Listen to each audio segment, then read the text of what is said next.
आपके चरण स्पर्श से मुझे पुनर्जीवन मिला है।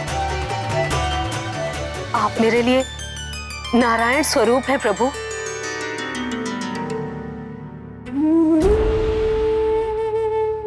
अहिल्या का उद्धार तो हो गया।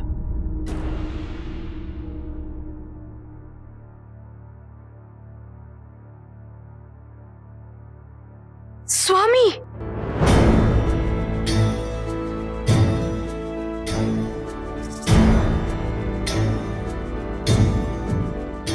अब मुझे भी शाप के बोझ से मुक्ति का मार्ग दिखाइए। इस अपराध बोझ से मुक्ति का मार्ग दिखाइए। दंड तो मिल ही चुका है। अपनी पत्नी से इतने वर्षों का वियोग। ऋषि गौतम, आपको इस श्राप से मुक्ति केवल अहिल्या ही दे सकती है। यदि अपराध बोध है तो उनसे ही क्षमा मांगे।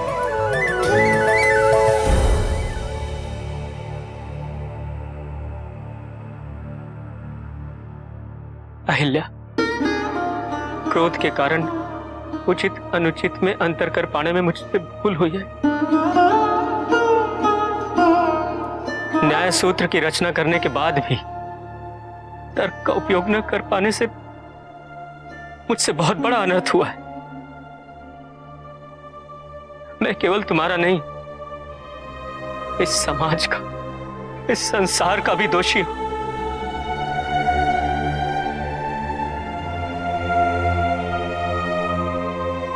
क्षमा कर दो। नहीं स्वामी नहीं, ये क्या कर रहे हैं आप? इतने वर्षों इस अपराध बोध की अनुभूति के साथ जीवन व्यतीत किया है आपने। यही प्रायश्चित है। और देखिए ना स्वामी, आपका अभिशाप मेरे लिए वरदान सिद्ध हो गया। अन्यथा मुझे दशरथ पुत्र श्री राम के दर्शन कैसे होते? उनके चरण कमल यहां कैसे पड़ते स्वामी?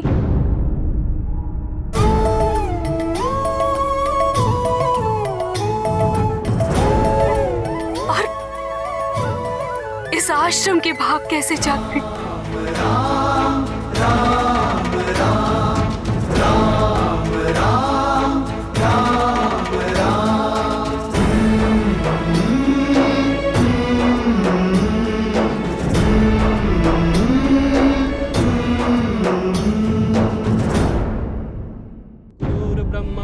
गुरुर्विष्णु गुरुर्देवो महेश्वरा गुरुर् साक्षात् परम ब्रह्म तस्मै श्री गुरुवे नमः।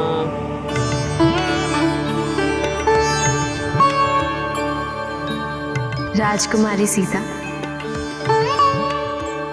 आज की पूजा संपन्न हुई। अब आपको राजभवन की ओर प्रस्थान करना चाहिए। राजकुमारी, यदि आपकी अनुमति हो तो क्या मैं आपसे एक प्रश्न कर सकती हूँ? जी अवश्य। आज के इस गौरी पूजन का कोई विशेष कारण? मेरे राज्य और कुल के कल्याण हेतु आज मैंने गौरी पूजन का आयोजन किया और अपनी एक इच्छा पूर्ति के लिए भी। कौन सी इच्छा? मेरे विवाह हेतु एक योग्य वर के चुनाव के लिए मेरे पिताजी धनुष यज्ञ करवा रहे हैं। बस गौरी माँ से यही प्रार्थना है, मेरे पिताजी का प्रयास सफल रहे। आपके अनुसार योग्य वर कैसा होना चाहिए? वही जो पुरुषों में उत्तम हो, जो मर्यादा का मान करना जानता हो, जो स्त्री का सम्मान करना जानता हो, जिसे किसी का भय ना हो, वीर हो, जो अपने से पूर्व दूसरों के कल्याण के लिए तत्पर रहे, त्याग का महत्व समझे, निस्वार्थ सेवा का महत्व समझे और जो धर्म का पालन करे, योग्य वर की ये परिभाषा तो आपके पिता की है, परंतु मैं आपकी परिभाषा जानना चाहती हूँ। मेरी कोई परिभाषा नहीं है। हाँ, एक बार उन्हें स्वप्न में देखा है। उनके चारों ओर एक दिव्य आभा, ऐसा प्रतीत हो रहा था जैसे उनके ललाट से सूर्योदय हो रहा हो।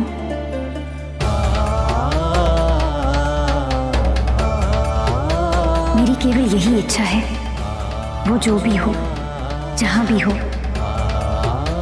बस इस धनुष यज्ञ में जरूर पधारें और मेरा विवाह उन्हीं से संपन्न हो।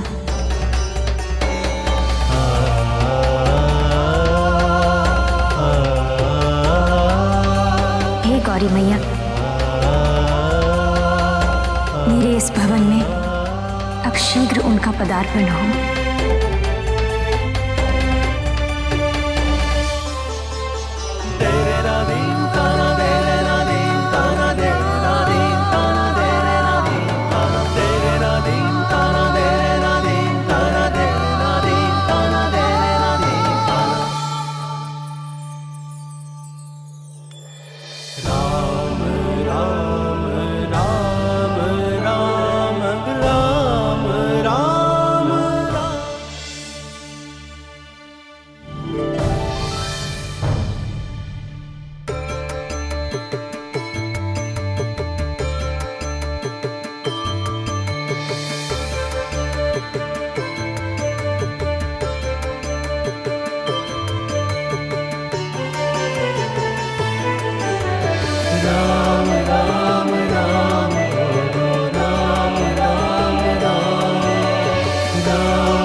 ये सब हमें ऐसे क्यों देख रहे हैं?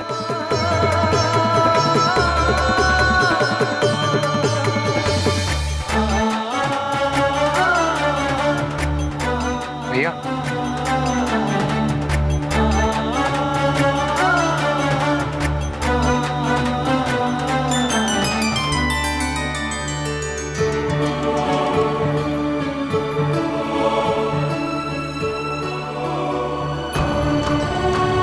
मिथिला आपकी उपस्थिति से धन्य हो गई है। ऋषि विश्वामित्र का आगमन अर्थात अब सारे कार्य संपन्न हो जाएंगे।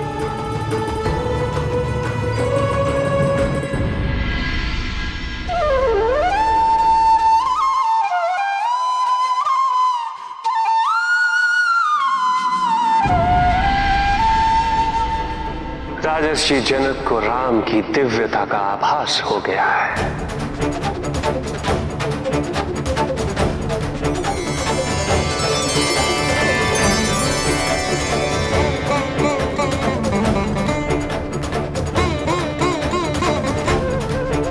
राम की छवि देखकर राजा विदय मानो विदय होने हेतु तत्पर है।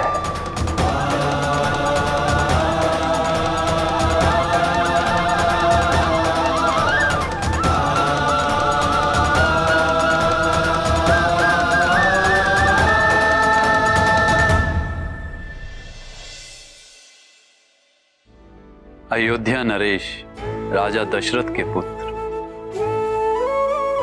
राम।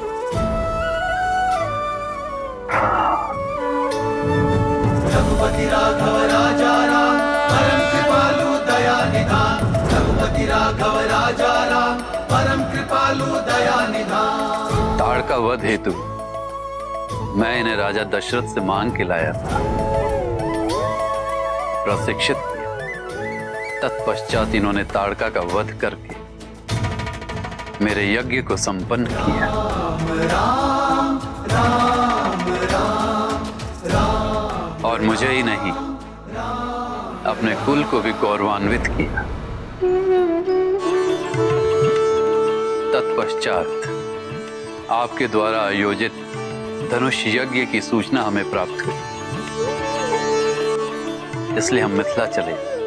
मैं मिथिला नरेश जनक आप दोनों का स्वागत करता हूं इस धनुष यज्ञ में।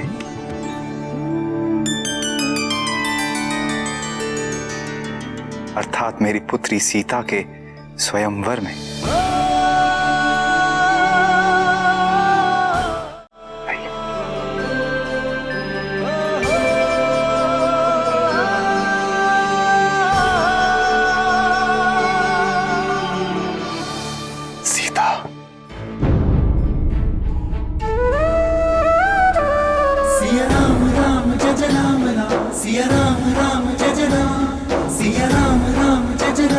किसने पुकारा मुझे?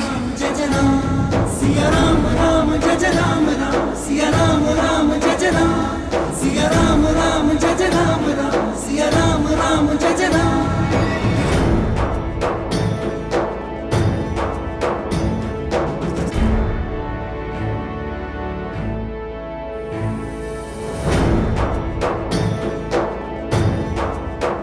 भैया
स्वामी, आप तो त्रिकालदर्शी, आपको भूत भविष्य सब ज्ञात है। आपको तो अवश्य पता होगा कि इनका मिलन कब और कैसे होगा। हाँ पार्वती,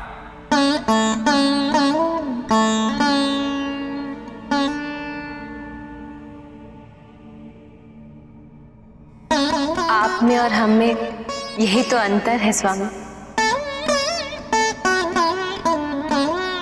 राम और सीता भी त्रिकालदर्शी नहीं, इसीलिए मैं उनकी व्याकुलता आपसे अधिक समझ सकती। आपको तो ये भी ज्ञात था कि हमारा मिलन होकर ही रहेगा, किंतु मैं सदैव इसी बात के लिए व्याकुल रहती थी। तुम्हें तो केवल यही व्याकुलता थी पार्वती कि हमारा मिलन कब होगा, कैसे होगा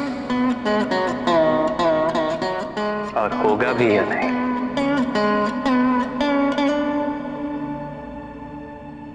किंतु क्या तुम्हें उसकी अधीरता का अनुमान भी है?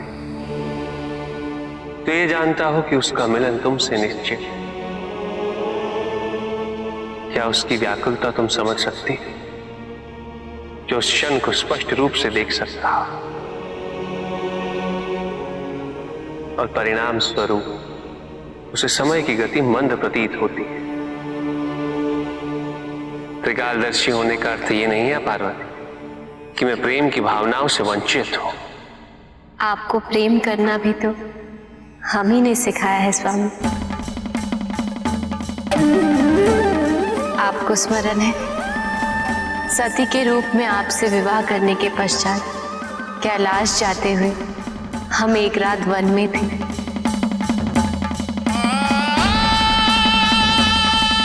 और उस समय भी चंद्रमा हमारे उस मिलन का साक्षी था।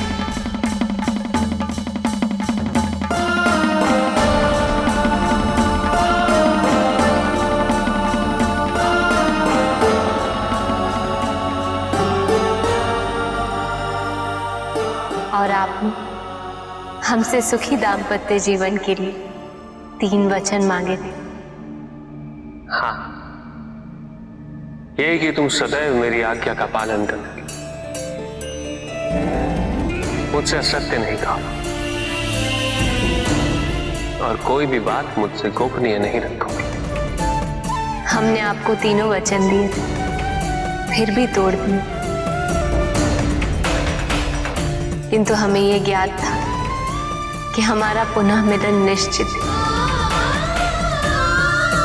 और जिनका मिलना निश्चित हो उन्हें नियति किसी भी रूप में कहीं भी अवश्य मिला जाए।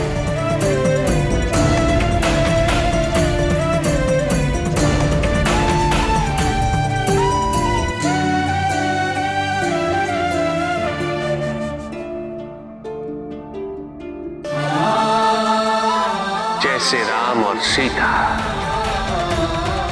स्वामी, अब कल क्या होगा? कल प्रातः प्रथम बार राम और सीता को एक दूसरे का प्रथम साक्षात्कार होगा।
जाओ और पुष्प वाटिका से पुष्प ले आओ। जी गुरुदेव।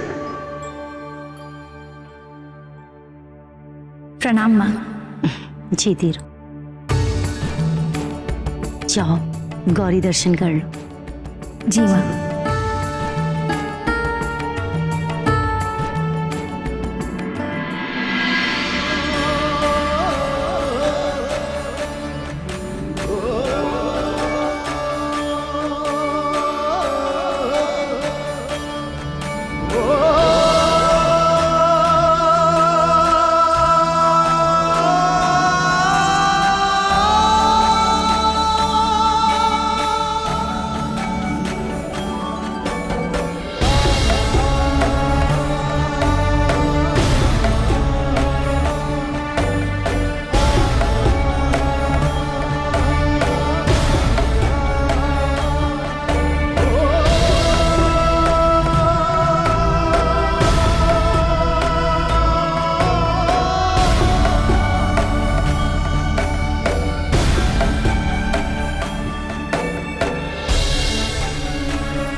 तुम ये पुष्प लेके चलो, मैं अभी आता हूं।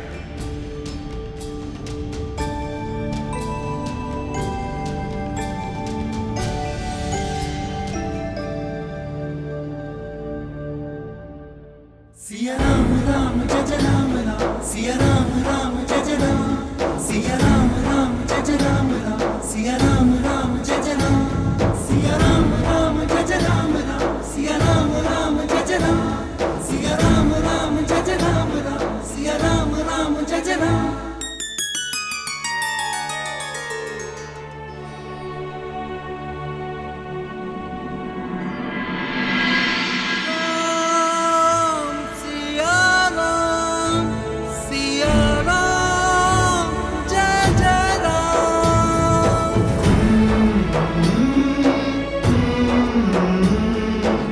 जिस अद्वितीय क्षण की प्रतीक्षा समस्त जगत, समस्त सृष्टि को थी पार्वती, वो क्षण अत्यंत निकट है।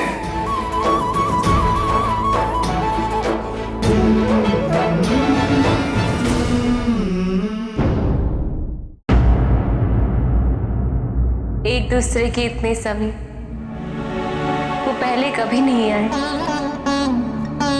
किंतु ये तो होना ही था।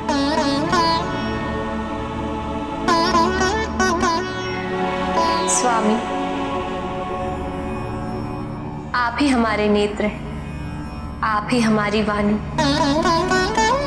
हमें विस्तार से सुनाइए ना, वहां पुष्प वाटिका में क्या हो रहा है?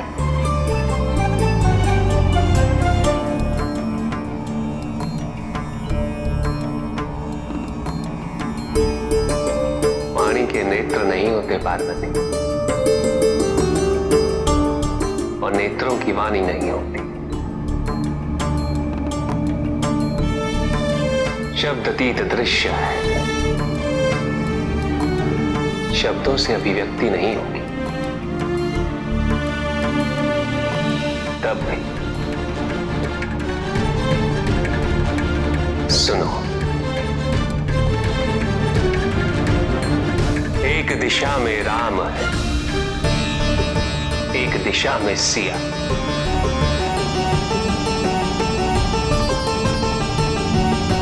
दृश्य देख हर पुष्प कहे, आज है जीवन जिया।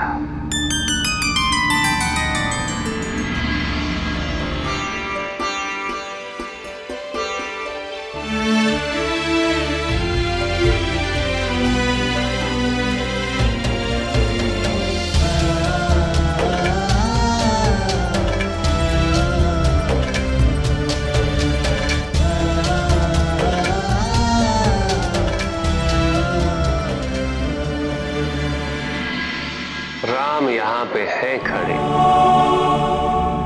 नवीन सा अनुभव है।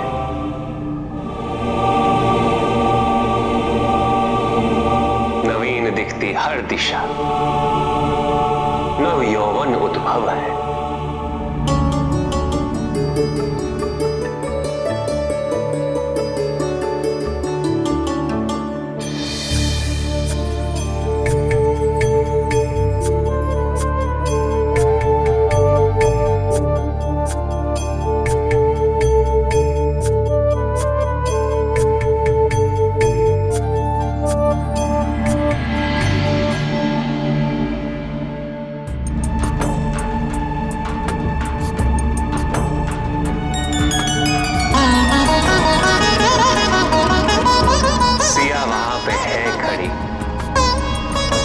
विस्मित मुखमाला है,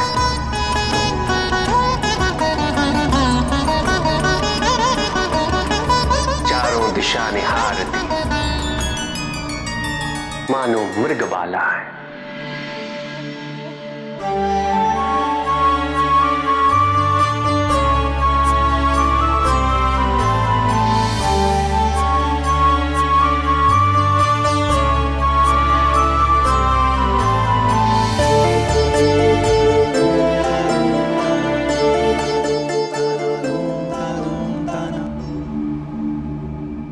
गर्दिनी नुपुर का नाद सुन, ऐसी हुई प्रतीति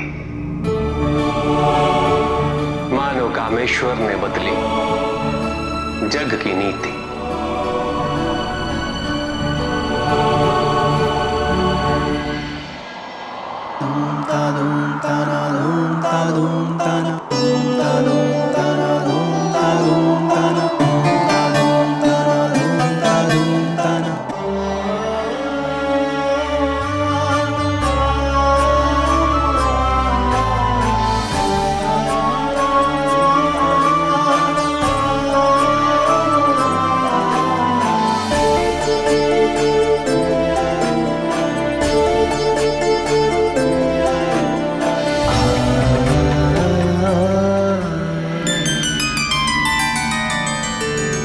दोनों एक दूसरे को एकटक देख रहे हैं।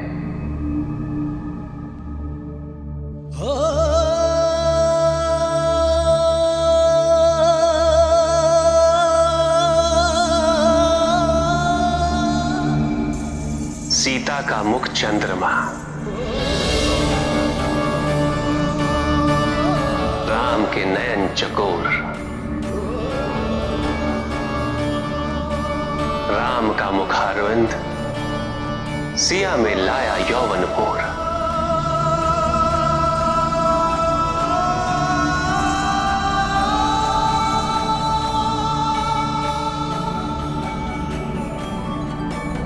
नेत्र दोनों के जुड़े और हर्षित मोहित है।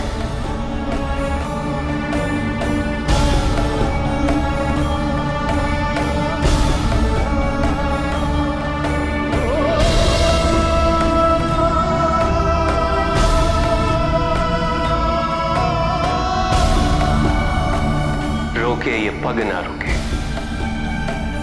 दोनों सम्मोहित है।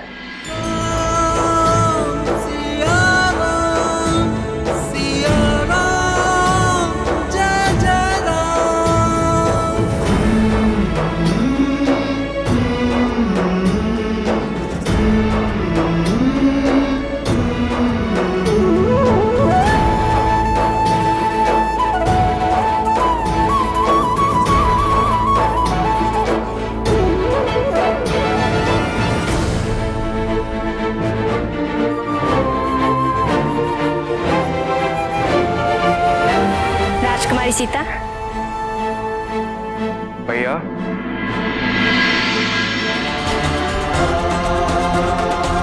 चले।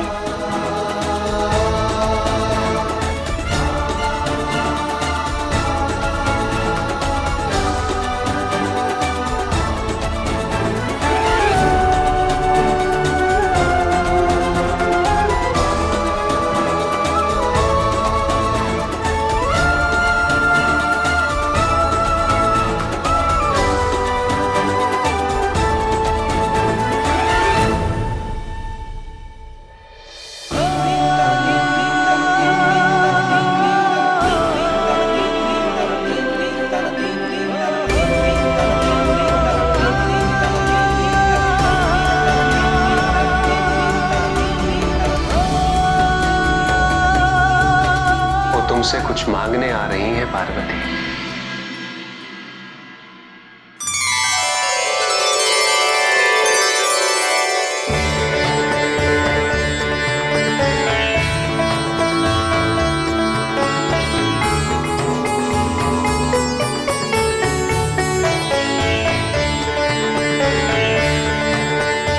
जय जय गिरिवर राज किशोरी, जय महेश मुख चंद चकोरी,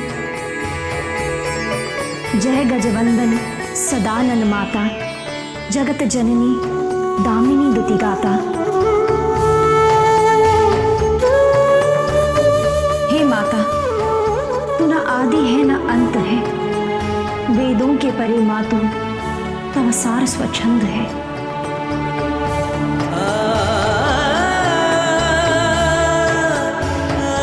तू ईशा वरदायिनी सर्वेश्वरी हे शिवप्रिय, आदि शक्ति तू, प्रथम देवी तू, सब सुख तूने ही दिए। एक मनोरथ मेरा भी मां तुझको अर्पण है, हे कर्पूरी कर्पूरी, निज इच्छा समर्पण है।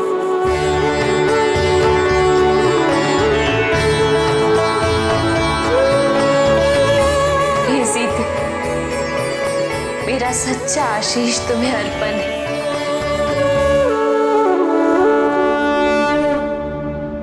हे लक्ष्मी, तेरा वर मेरा भ्राता नारायण, शिव प्रिय देती है तुझे ये आशीर्वचन।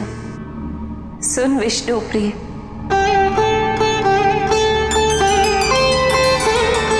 जी चाहे सब सुख ले ले, समझ दुख मैंने ली।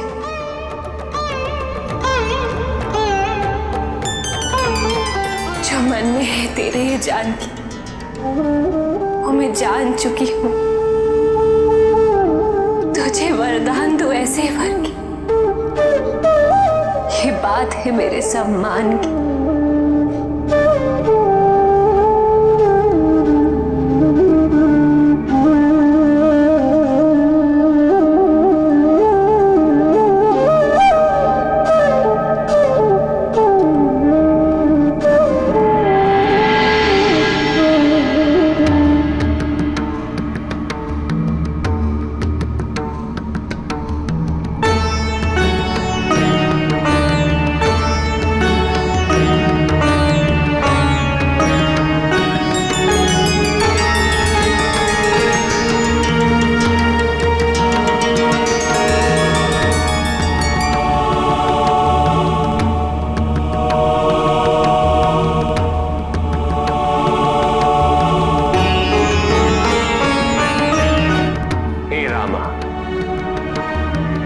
जिसमें तेरा मन रमा है वो तेरा ही होगा।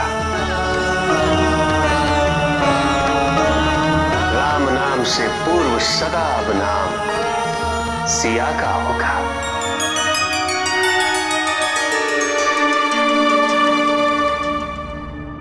राम नाम से पूर्व नाम अब सिया का होगा।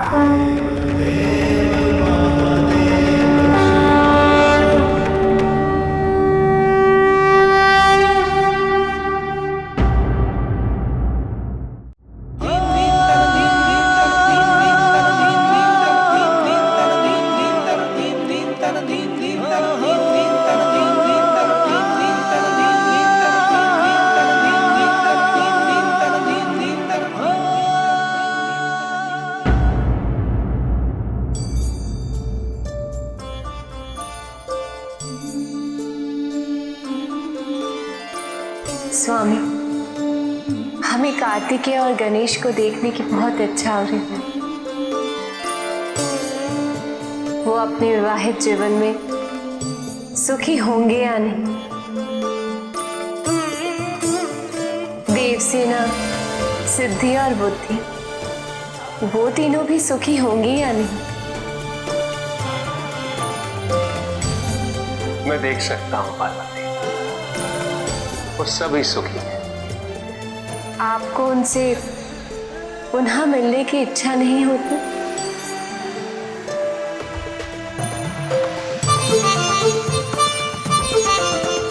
पार्वती,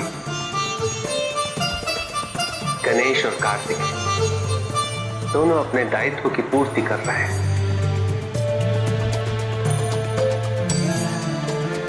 हमारे दोनों पुत्र अपने दाम्पत्य में व्यवस्थित हो रहे हैं। हमें उन्हें थोड़ा समय देना चाहिए। किंतु स्वामी, आप त्रिकालदर्शी हैं, हम नहीं। हम उन्हें यहां से नहीं देख सकते। हम तो उनसे साक्षात मिलना चाहते हैं। पार्वती, इस समय प्राथमिकता उनका दायित्व है। उचित समय आने पर हम उन्हें यहाँ अवश्य बुलाएंगे। उचित समय क्या होता है स्वामी? क्या अपने संतान से मिलने की इच्छा उचित नहीं? क्या वो कुछ समय यहाँ आकर रह जाएंगे तो कोई अनर्थ हो जाएगा? यदि हमारी इच्छा उनके दायित्व में हस्तक्षेप ना करे तब भी?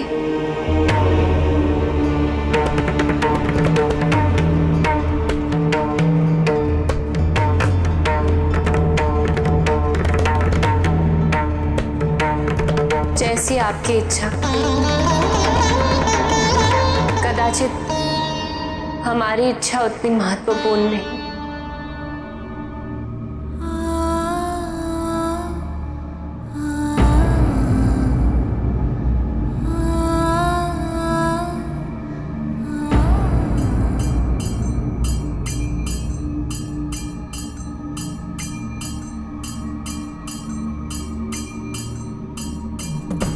गणेश, कार्तिक,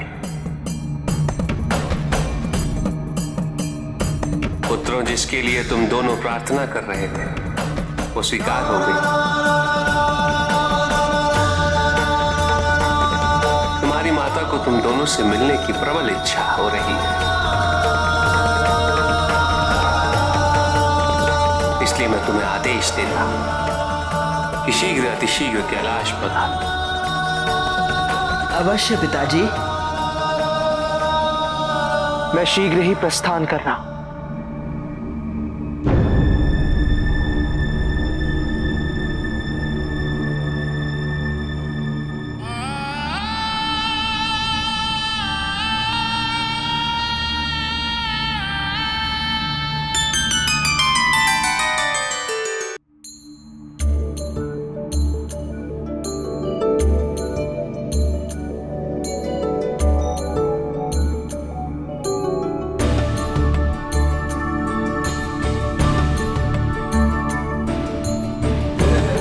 पार्वती,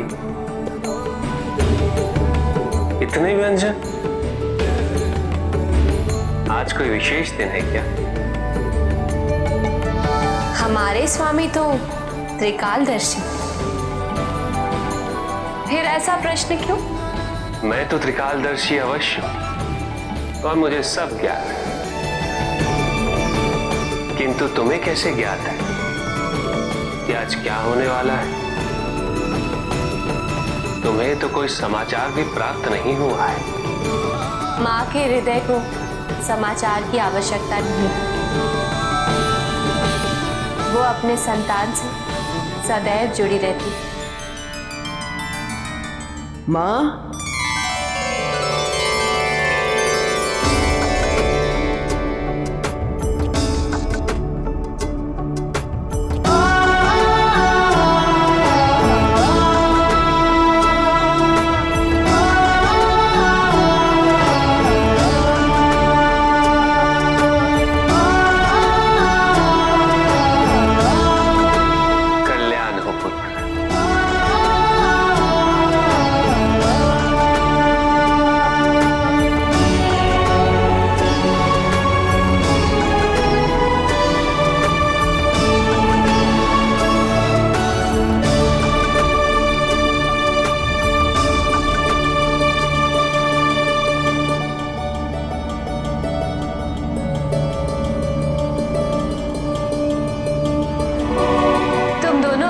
क्यों आए पुत्र? इसलिए ताकि हमारी माँ का वात्सल्य बट ना जाए। यदि सिद्धि, बुद्धि और भाभी यहाँ आती तो मुझसे और भैया से कहीं अधिक प्यार आप उन्हें ही देती। किंतु यदि वो भी आते तो हम अधिक प्रसन्न होते। अवश्य माँ, अगली बार अवश्य लेकर आएंगे।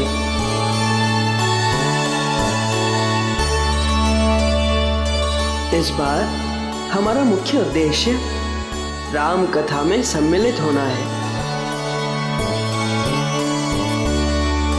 और मैं ये जानने के लिए बहुत उत्सुक हो रहा हूं कि पिताजी का अंश इस कथा में क्या भूमिका निभाने वाला है।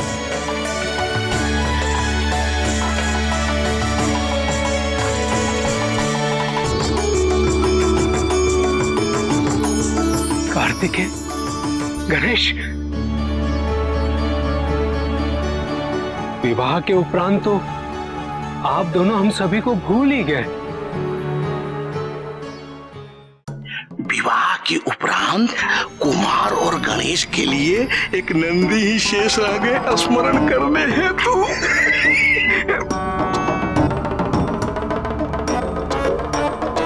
देखिए देखिए, माता ने आप दोनों के लिए कितने भिन्न भिन्न व्यंजन बनाए हैं। देख रहे हैं ना आप गणेश? हाँ हाँ, चलो सब अपना स्थान ग्रहण करो।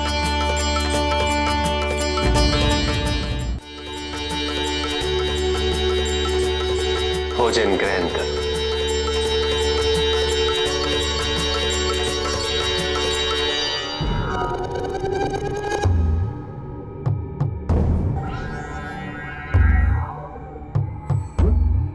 संकोच क्यों कर रहे हो?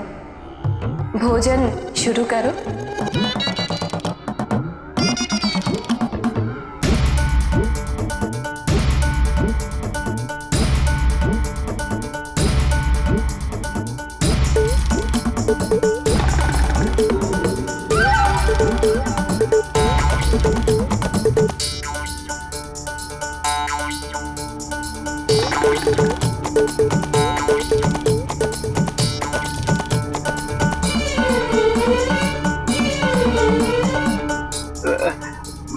प्रभु, मेरे मन में एक शंका है कि इस नए युग में संसार के कल्याण के लिए नारायण ने मनुष्य के रूप में अवतार लिया है। क्या आप भी लेंगे?